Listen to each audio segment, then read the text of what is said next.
Hello and welcome to the JB&M Sports Fanatic channel. Thank you for joining for this video as we're going to be talking about everything that transpired pretty much yesterday in the NFL draft, covering the first round, some names that I think would be some great steals in the second, third round, or just some guys to look out for. Obviously, the Aaron Rodgers situation, what's going on with that, what to expect from Jimmy Garoppolo, and some of the other NFL rumors, who's been impacted moving forward, and a lot of stuff to really just cover from start to finish. So I'll just go ahead and dive in and recap what took place yesterday during the draft. We started with the Jaguars, in which there was no real surprise when they took Trevor Lawrence. I mean, the kid's been pretty much a winner since he's been at Clemson, even prior to Clemson. And so he's been someone that's been very coveted ever since he came into the collegiate sports. And so no surprise that the Jaguars are going to take him, especially with their head coach being someone that made a name for himself at the collegiate level. So he's obviously got to seeing Trevor Lawrence. Pretty sure he saw a lot of his film, even when he was coming out of high school. Obviously watched him over the last couple of years. So he's pretty comfortable with that pick there. So it makes sense why they took that direction. The Jaguars got a lot of things going on, though. I know they traded up again, and we will get to that pick in a little bit. But the whole Tim Tebow circulating like, oh, he reached out to Urban Meyer to come out and hopefully have a tryout at the tight end position. That's something interesting. That's something that I do feel that Urban would at least do him, like probably just have some type of a tryout and just see what he's got. Obviously, Urban has tremendous respect for what they had when they were together at the University of Florida, but we will have to see if that results in perhaps Tebow getting a chance to make a return to the NFL. We'll see how that works out. Obviously, we all know that Urban reached out to Alex Smith prior to Alex Smith deciding to retire and try to reunite there. So Urban's got some connections out there, and he's definitely trying to see what everybody's got. As for the Jets with Zach Wilson, I knew along that it was going to be Zach Wilson. I mean, if you're going to trade Sam Darnold, you have to make sure that you're getting a guy with a tremendous upside. So it really just had to be Zach Wilson, I felt, at this point. So we'll see how that works out for the Jets. I know a lot of people that I've spoken with about this trade.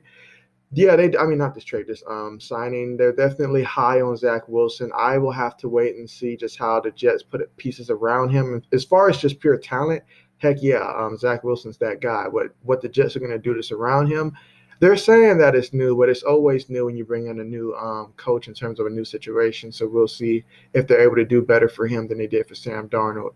As for the 49ers, though, got to love how Kyle Shanahan allowed everybody to believe that the 49ers were going to go after Mac Jones, when all along it seems like they fell in love with Trey Lance. Obviously, it's his tremendous upside. His IQ is what really brought it home, his football intelligence. So that really separated him for the 49ers. And so they were definitely happy to bring him in. And obviously, I mean, if you're a 49ers fan, this is someone to really be excited about moving forward. It may not be the Justin Fields pick. Personally, I would have taken Justin Fields. However, Trey Lance is not a wrong option at all, I don't feel. So this was a great pick for them. The Atlanta Falcons, once I heard about the Julio Jones situation, which is something that I'm definitely going to be monitoring once we hit June and see exactly where he may end up at. But I feel that to pick Kyle Pitts, that was a great move for the Atlanta Falcons. Obviously, we all know that Matt Ryan, a lot of people probably wanted to think about the future for the Falcons, but I mean, Kyle Pitts, he is the future. He is someone that you can build around. And, rather than just take a quarterback and have him sit 2-3 years, just go ahead. You're going to pay Matt Ryan, so you might as well just go ahead and play him. And, I mean, Matt Ryan's not going out there looking like, like how Drew Brees ended his season last year. I mean, Matty Ice can still go out there and throw the ball. So just get him another weapon, and we'll see what happens from there. And in the instance that they do lose Julio, sure, Kyle Pitts is not, going to replace Julio. There is no replacing Julio, but this is a great addition to have. And if you're able to have all of them out there, then, hey, that's even more for Matt Ryan to work with. So we'll see how that works out for the Falcons. And now we get to the Bengals. Many people thought that Sewell was going to be the pick here, which would have been a smart move as well. But you cannot complain when you're bringing in someone like Jamar Chase is going to come in and be a game changer for the Bengals. I mean, just seeing him, seeing Joe Burrow, it reminds me a lot of when I used to watch the whole Carson Palmer to Chad Johnson days. Yes, before he switched his last name, but Yeah, so the Bengals, this is a good signing for them, and hopefully they'll be able to add some more pieces throughout the rest of the draft. As that's going to be critical. You want to set up Joe Burrow for success, and so that's why many people thought that an offensive lineman would have probably been a smarter move. But you can't argue with the move that they made there.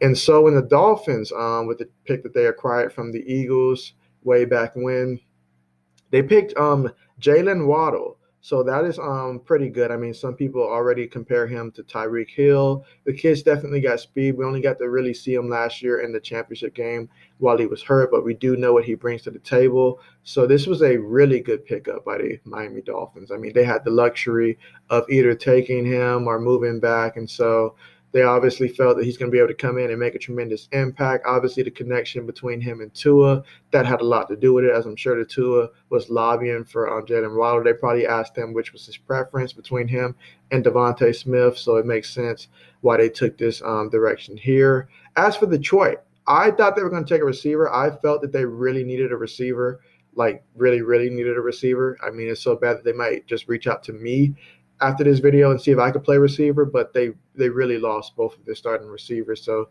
they could have used that. That being said, though, I cannot argue with the pick here. You're taking the best offensive lineman on the board, in my opinion, and he's going to be someone that you can have hold that offensive line together for the next 10, 12, 15 years if you treat him right and injuries don't come in and impact them. So this could be a smart play for the long run. So I definitely understand that, and I'm sure that Jared Goff is not complaining at all. And then we go to Carolina. At first, I was a little surprised that they went cornerback here. I know that they traded for Sam Darnold. I didn't think they were gonna go quarterback, but I know there was definitely something that they were thinking about, possibly getting Justin Fields.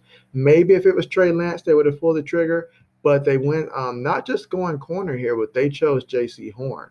So for JC, I love his competitiveness that he has. Obviously, that mindset that he brings, that's very important for a defensive back. You must have confidence. Now, me personally, I was more of a Patrick Surtain type of guy, but JC Horn definitely grew on me throughout this entire draft process. So definitely won't complain about what the Carolina Panthers did. And overall, with all the moves that the Panthers made throughout the offseason, hey, the Panthers have definitely, in my opinion, are in the contention for most improved team heading into next year.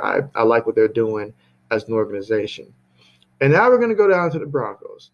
I said that I'm a Patrick Surtain type of guy. Obviously being a Patriots fan, I got to see his father play quite a bit against my Patriots. So yeah, just seeing that was proof enough to give Patrick Surtain the edge in my mind.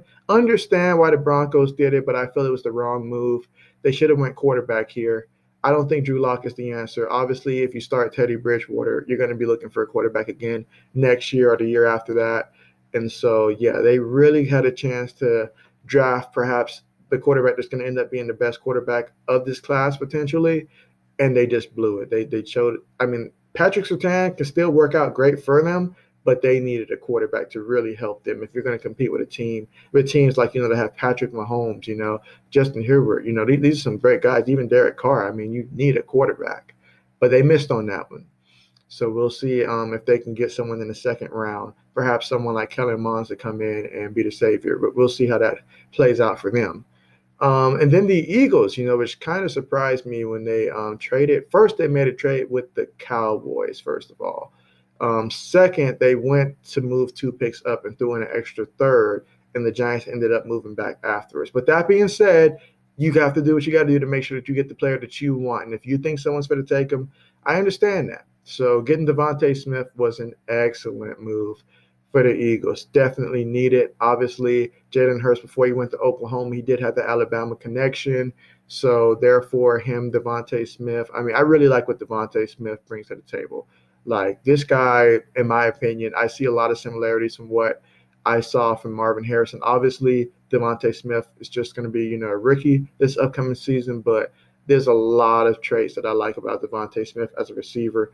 In my opinion, if I was taking a receiver in this year's draft, he's the guy I would have targeted. So this is a good move for the Philadelphia Eagles. And now we're going to go to Chicago, who stole the show. I remember sitting with my Patriots sitting at 15, thinking, okay, so this one right here, it looks like we're going to have our choice between Justin Fields and Mac Jones. And so I was leaning towards Justin Fields, being an Ohio State guy, just always paid attention to the Buckeyes. And so I got to see 2 years of Justin Fields on the field, and what a sight that was. And so to see the Bears finally move up, congrats to the Bears for making that move, pulling the trigger. Yes, we know you went out there and you got Andy Dalton, you got Nick Foles on a bad contract, but these coaches know their job's on the line, and they finally took the position serious. Having never had a 4,000-yard passer, Justin Fields may just someday be that quarterback that gets them that 4,000 yards passing. And who knows? I mean, the Bears are known for great defense. So if they can have an offense with that, hey, that's only going to help guys like David Montgomery, Allen Robinson. I mean, we can go down the list. But this is a great move for the Chicago Bears, and I really like it. So I expect to see Justin Fields become the starter at some point this season.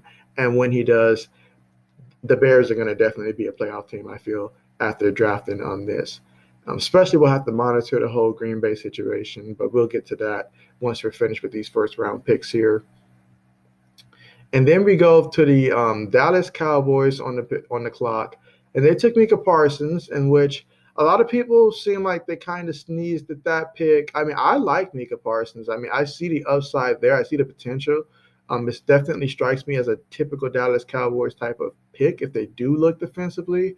Obviously, the best choice would have been if the Cowboys were able to obtain Patrick Surtain, but the Broncos messed that up when they opted not to go quarterback and took Patrick Surtain.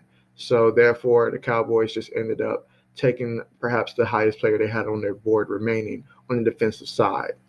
And then that being said, you go to the Chargers now. This was a really good move. I know in some of the mock drafts that I did not have Rashawn Slater going to the Chargers, but this is a fantastic move. I saw his stock rise. The kid, can play guard, tackle, definitely have that flexibility. And yet the Chargers understand, and they're doing a tremendous job at building the offensive line to protect Justin Herbert so that he can get even better by having even more time. So I really like what the Chargers are doing to set him up for success. They understand there may just be some games between these teams where they're just going to have to go out there and just flat out maybe outscore Kansas City, have a shootout or something like that, and hope that the Chiefs have a bad game or something. But, hey, they've definitely making it to where they can go out there in the field and compete with these guys and have a shootout. So great for them there. And then you go to the Jets from the Vikings.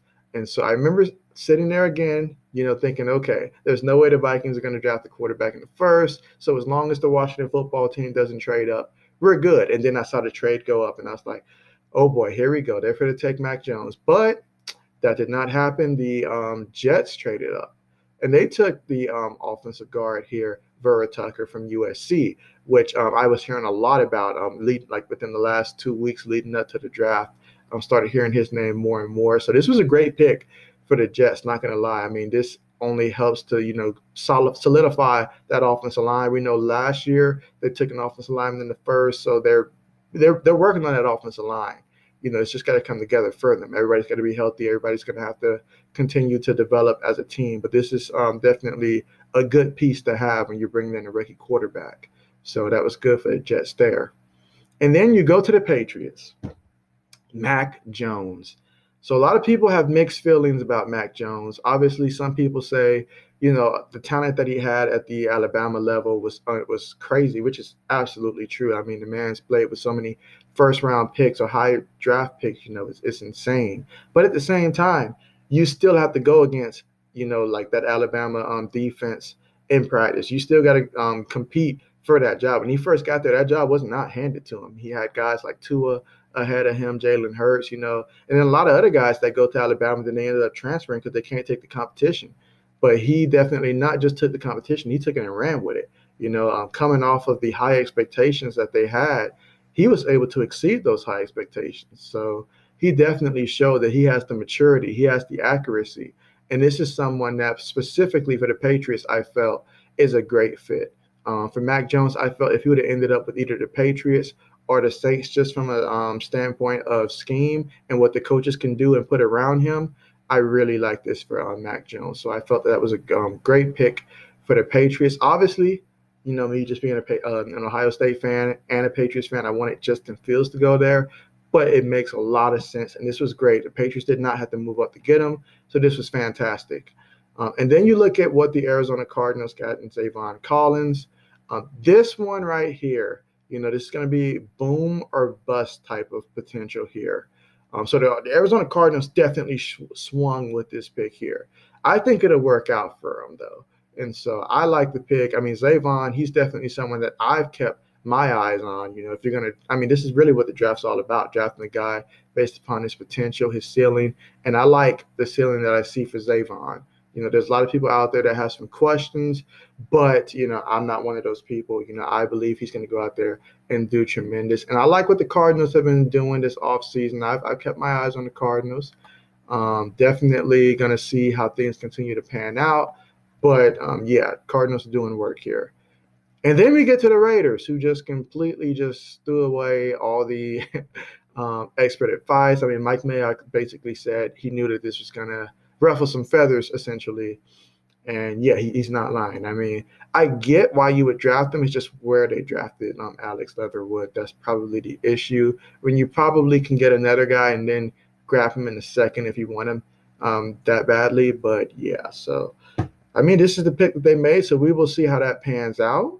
But a pick that I did like that made almost too much sense was the Miami Dolphins taking Jalen Phillips at defensive end. I mean, keeping him in Miami from the U to the Dolphins. So I know that Miami fans are happy about that all around. He's definitely a guy that, in my opinion, I saw a lot of similarities from what I used to see with the Patriots with Richard Seymour. So, yeah, if the Patriots were not able to get a quarterback, I had him as someone that I wanted to see the Patriots get, but definitely a great pickup by the Miami Dolphins. The Washington football team adding Jamin Davis, good linebacker that definitely saw his stock increase drastically from when I first heard of him.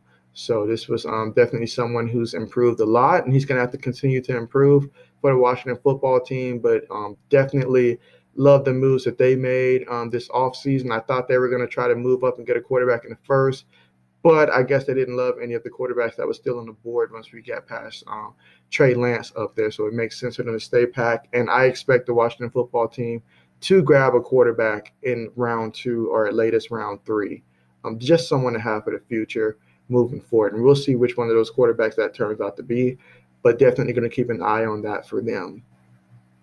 And then the Giants, they not only did they trade back and acquire more assets, but they also drafted the kid from Florida that I also had my eyes on, Kadarius Toney. I mean, the kid's got speed, and so this was a great pick. I mean, you're giving Daniel Jones another option and someone that can go out there, stretch the field. And so if you want to believe in Daniel Jones, you're going to have to help him out and give him some real talent here and hope that he takes another step in his progression.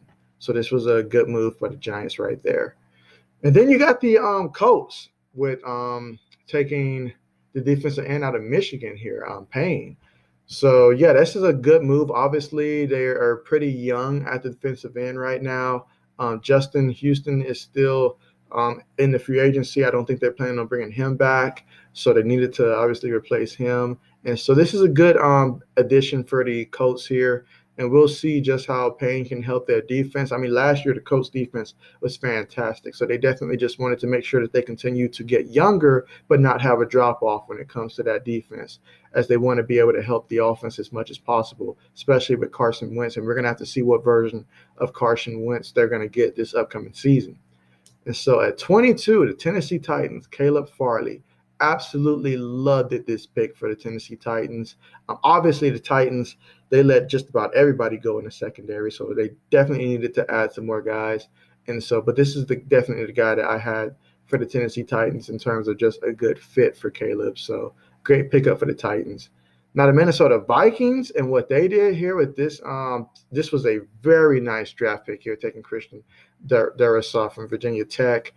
I liked him. He was, I think, third. I had him on third or fourth, probably fourth on my offensive lineman board, but definitely a great addition to the Minnesota Vikings. You want to keep Kirk Cousins upright. I mean, he can sling it if you give him a lot of time, but if he doesn't have time, then yeah, you might want to hand the ball off more. But this is the kind of addition that not just helps out a guy like Kirk Cousins, but it helps out a guy like Dalvin Cook, be able to have even wider lanes. So this is a great pick for the Vikings and will be someone who will be a staple for the Vikings for years to come. And to be able to get that after trading back, that's pretty good, pretty good. And then the Steelers, there was no surprise. I believe everyone knew that Najee Harris was going to be going to the Pittsburgh Steelers. It just made too much sense not to happen. So that's good for the Steelers, but they still need to work on that offensive line so that he has some holes to run through. Because we all know how in the NFL you don't have much time to prove what you can do. So they need to set this offensive line to help him and help Ben Roethlisberger stay on his feet. I did notice that they did extend Mason Rudolph, so it's looking like potentially if Big Ben does step down at some point, that perhaps they may give him a chance to be the starting quarterback, unless obviously the Steelers end up picking early next year or something like that. But we'll see how that pans out for the Steelers. Interested to see which Steelers team we'll see moving forward. Will it be the one we saw the first 11 games, or will it be the Steelers that we saw the remainder of the season? A lot to still be determined for the Pittsburgh Steelers moving forward. So then we come to the Jacksonville Jaguars again. They moved up into the first again from the Rams, and they basically took another Clemson player, keeping it in Clemson basically. They took their running back. And so, Travis Etienne, that's a great pickup there. The kid could have been drafted early if he came out last year. But, yeah, this is good. In terms of what the Jaguars did here, the only thing I have about that is that I felt the Jaguars already had two running backs, and it sounded like they're planning on utilizing Travis as the third down running back. So it's kind of early to be taking your third down running back when I felt that you probably could have got someone later on. We all know last year they struck gold with James Robinson. He's pretty much saved my fantasy football season when Saquon went down for me last year. So definitely know what James Robinson can bring to the table. But Urban Meyer wants to be in the top 8 for running. So I definitely understand that, and we'll have to see how this pans out for them. But, yeah, definitely I thought Travis would have ended up going to the Jets. But we'll see where that goes from there. Now, the Cleveland Browns, taking Greg Newsome, that is a great pickup there. Those Northwestern players, they can play, I'm telling you, especially on the defensive side of the ball. So this was a good pickup for the Browns. And I love what the Browns have done this offseason as well, especially on the defensive side of the ball. So it's going to pay off for them this upcoming year, I believe. Baltimore, they did the obvious thing which they needed to do, and that was take a receiver. Rashad Bateman from Minnesota, he's going to turn out to be a star. And this is going to help guys, not just obviously Lamar Jackson, it's going to help him as well, but Hollywood, this is going to help him as well. So the Baltimore Ravens definitely needed to make this move. Obviously, they acquired Sammy Watkins as well. So, yeah, the Ravens now have a little bit more to work with than what they had last year. So got to love that. But what you don't love is what the Saints did. They drafted Peyton Turner, honestly, probably 2 rounds too soon. I get it. You make your own board. You have your guys that you like. We know the Saints were rumored to be looking to move up in the trade. So maybe in the draft, so they were probably looking to move up to acquire one of the top cornerbacks as they desperately need a cornerback. But when all the cornerbacks were gone, they just decided to go ahead and take the next guy on their board, I guess, which happened to be Peyton Turner. So we'll see how that pans out for the Saints. Typically, they've been historically good when it comes to selecting defensive ends, but we will see if this one was a mistake or not. Then you have your Green Bay Packers here. They took Eric Stokes out of Georgia, another defensive player. They refused to help Aaron Rodgers on the offensive side of the ball. They just won't do it, and so it's no wonder Aaron wants out.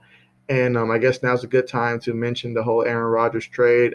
He did mention that the teams that he would like to go to in his list would be either the Raiders, the Broncos, or the 49ers. Obviously, with Trey Lance, that takes the 49ers off the table.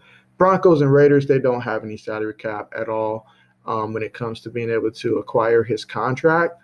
So it would take a lot more to happen. And he can't exactly just retire. Otherwise, he'd have to pay back the Packers about $11.5 million from previously, plus for this upcoming year, and plus all the signing bonuses. Basically, it looks like Aaron Rodgers is going to be staying put. So this is just something that the media is just running away with. But yeah, definitely I'm expecting Aaron Rodgers to be there for one more year. I do think at some point they'll move on from him, but they want him back for at least one more year. You can't trade the reigning MVP. You just can't. And then you go to the Buffalo Bills with taking another defensive end from Miami. So Miami had some really good defensive ends here. But yeah, Gregory is going to be a great addition to the Buffalo Bills defense. For the Bills, they had a lot of their pieces in place. And so an addition like this definitely helps you be able to, once you take that lead in the game, get after a quarterback. If you're in the playoffs and you're going against someone like a Patrick Mahomes, you want to be able to put that pressure on the opposing quarterbacks. And this is the kind of guy that can do just that. Especially even within the division, you want to go after Tua, you want to go after Kyle Wilson, you want to go after Cam Newton or Mac Jones. This is definitely someone that can do that. And then you go back to Baltimore with their second first-round pick, in which they acquired during the trade that they made with the Kansas City Chiefs. And they went and got Jason Owen from Penn State. And so I was a little surprised by this, but not drastically surprised. I thought that they might go in a different direction, but hey, you definitely can't complain when you're getting an edge rusher in the first. And so if Jason can live up to his potential, this will be a good pick for the Baltimore Ravens. And then finally, Tampa Bay, they went and got an edge rusher as well from Washington and Joe Tryon. And so, yeah, when you're the Super Bowl champs and you brought back 22 of your starters and then some, yeah, you have the luxury of adding some extra defensive ends or whomever you want to add to make your team just that much more better. You have that luxury. So, especially since they know the Chiefs have been working drastically on their offensive line. So, if we do end up with a rematch of Kansas City and the Buccaneers, yeah, they're definitely going to want to make sure that this time they can continue to get pressure after Patrick Mahomes, because that offensive line is going to be looking a lot different if they were to square up again. So, yeah, that covers the first round. Definitely was excited for all of these young men as they have an opportunity to go out there, prove the naysayers wrong. And not only that, finally make some money and start the growth towards generational wealth for their families and just be able to build their own legacies. I mean, people have been dreaming of this draft, this moment for their entire life for some of these kids. So this is really huge for them, a dream come true. But it's only what you make it. And so they're definitely going to go out there and invest, learn the system, accumulate with the team, go out there and compete and show that they belong, because now you're in the big leagues now. So we'll see who has it and who doesn't. Obviously, we've got the second round coming up. There's a lot to be excited about when it comes to that. So and this is some of the players that they have remaining on the board here. So yeah, Jeremiah from Notre Dame, 6'2", 216 pounds. Definitely do love his pass coverage ability. Obviously, Notre Dame, when you think of them, they've been pretty solid, especially on the defense. They produced some pretty solid defensive players throughout the years. What I'm really looking forward to, and I'm just going to go through this list and point out some of the players that I got my eyes on. Christian Barmore, 313 pounds, Alabama. Yeah, I really like this guy, and I'm hoping that the Patriots are able to get him somehow, some way.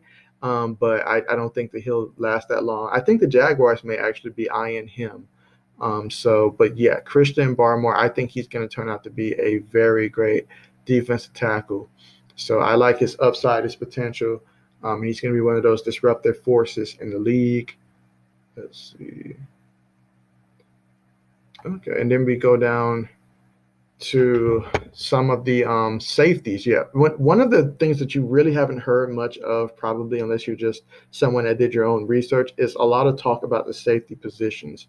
And so I expect that once we get closer to round 3, you'll start to see some of these safeties come, and this is a good one in Trayvon from TCU. At 6'1", 208 pounds, they say he has a nose for making plays on the ball. He equally adept at flying upfield against the run and moving laterally in coverage. So, yeah, definitely like that kid. Terrence Marshall Jr., yeah, definitely. I like him as well. I think he's got a lot of upside to him as well. So whoever gets him is going to be getting a very great receiver that's going to come in and be a starter in this league, in my opinion.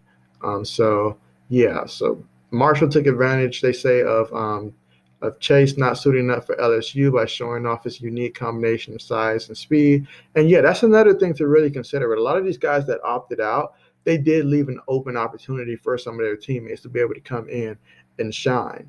So yeah, definitely a team that can be looking for a receiver later on in that second. Like again, the Patriots can still use another guy. This would be someone that would be great, a great addition. So I'm definitely interested in seeing where Terrence Marshall Jr. ends up at.